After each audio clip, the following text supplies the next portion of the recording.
Vreed en zaterdag. Vreed het riepen van 12 uur tot en met jongens 10 uur. En zaterdag het riepen van 10 uur tot en met 12 uur.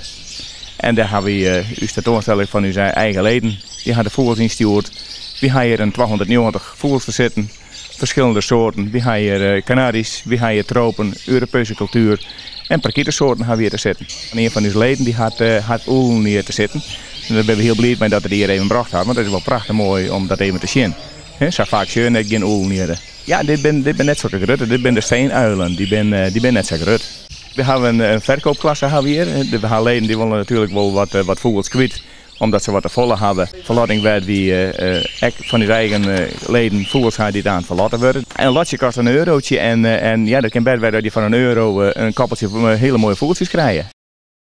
We hadden van die net een lid die Canaries had die geel binnen. We halen alleen maar reden Canaries van hier. Dit zijn zwarte reed muziek Canaries. Die hebben op een voorkant die wat redig. En dat had nog wat werk om dat zo goed te kweken. Ja? Er zitten grote verschillen en vooral in kleurstellingen zitten een hele grote verschillen in. Hoeveel binnen ervan? Dat weet ik net te zeggen, maar dat zijn verschrikkelijk volle. De goldalmedines, die hebben hele mooie kleuren al hier. Dan hebben we hier ook naar goudvinken te zitten. Er zijn wel hele mooie vogels. Bondskruis, dat is het allerheerste wat je krijgen kan. Er wordt elke keer een soort uitzacht die de bondskruis krijgt. En dit hier is de krompsnabel, die had van die de heeste punten in die krijgen.